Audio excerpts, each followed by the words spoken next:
Finally, Alessandra muttered, slumping over to grab hold of the vanity desk before her.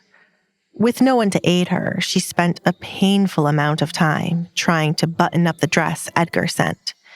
It was the worst time for him to send a dress with strings to be tied at the back rather than the front. But Alessandra was not going to complain.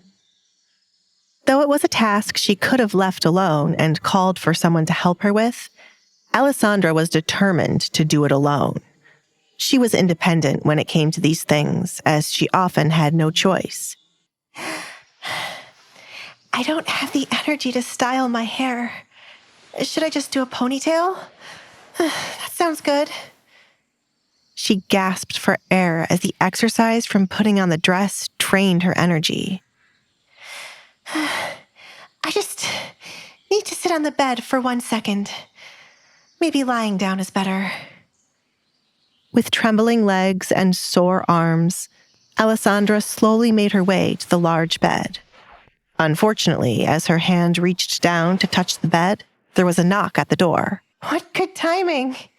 Alessandra cried on the inside. She was so close to feeling relieved, but the person at the door was yanking it away from her.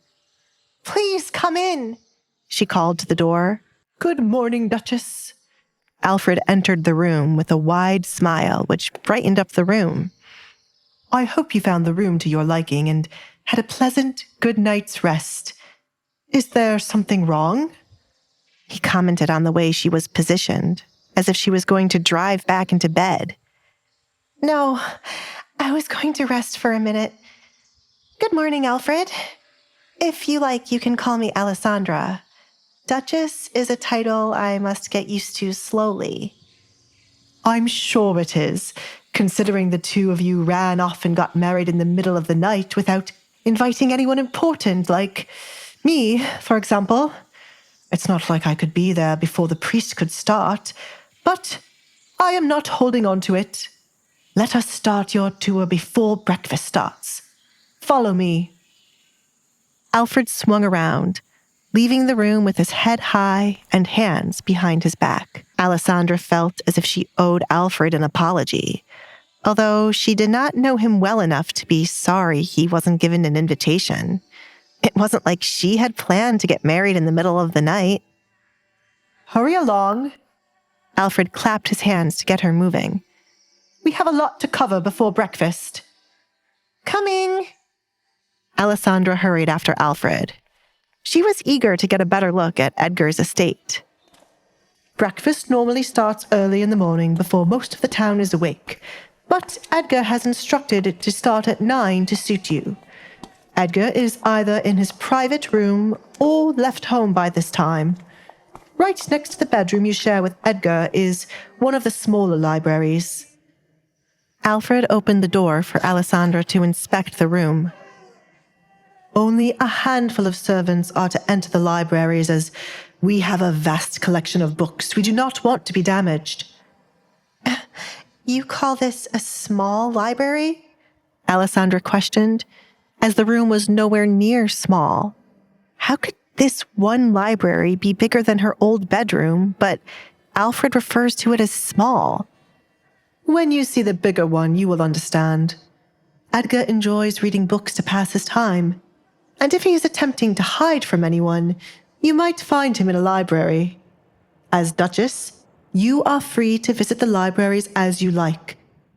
But refrain from bringing too many people along with you, said Alfred.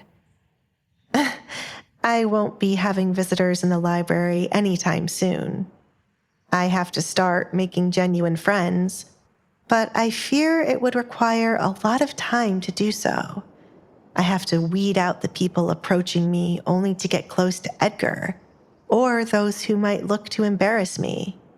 Thanks to the ridiculous rumors about me being cursed, everyone is afraid of me. Alfred snuck a quick glance at the mask Alessandra wore to cover half of her face.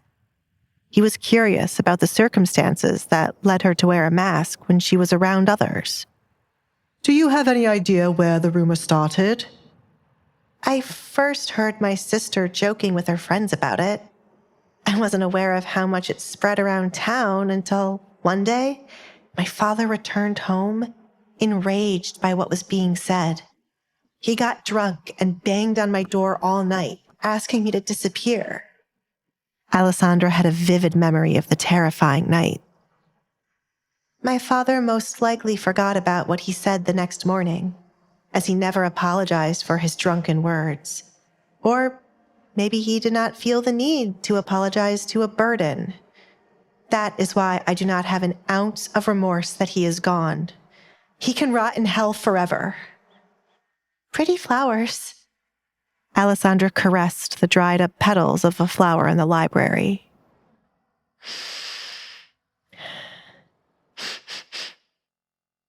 I added those to bring life to the library, but they have been forgotten here. Thank goodness you found them and not Edgar. He would laugh at me for not being perfect. Allow me. Alfred took the flower from where it was in a pot and moved it to the window. I will have someone replace it. I'm afraid Edgar is already laughing at you not being perfect. Alessandra recalled the conversation he had with her about Jennifer. Someone working for his mother tended to me this morning. I said I would deal with it. My apologies if she offended you. I keep telling Edgar there is no possible way to get rid of the spies his mother plants in his home. She is determined to know every possible detail about her son. It honestly gives me a headache. Alfred rubbed his temple. That is why I quit working for her and worked for Edgar instead. What are his mother and father like? I have never seen or heard anything about them. Alessandra was curious about the people who created Edgar. Were they just as devious as Edgar, or did something go wrong with him in his youth? His parents are like night and day when it comes to their personalities. His father, Edmund Collins, prefers a quiet life, which was why as soon as Edgar came of age, Edmund dumped Edgar with all the responsibilities of this land and left the town to live in the countryside. You should learn about all the great things he has done for the kingdom before he arrives. There are books in the libraries to help. You and Edmund will get along fine. And his mother? Alessandra was more concerned about Edgar's mother. Will I get along with her? Alfred cleared his throat. He did not want to give Alessandra any false hope, but he also did not want to scare Alessandra before she even met Priscilla. The two of you will get along at some point. Priscilla was heavily invested in getting Edgar married these last few years. She had a list of young women she believed to be ideal for Edgar, and, well, I am nothing like the women on that list.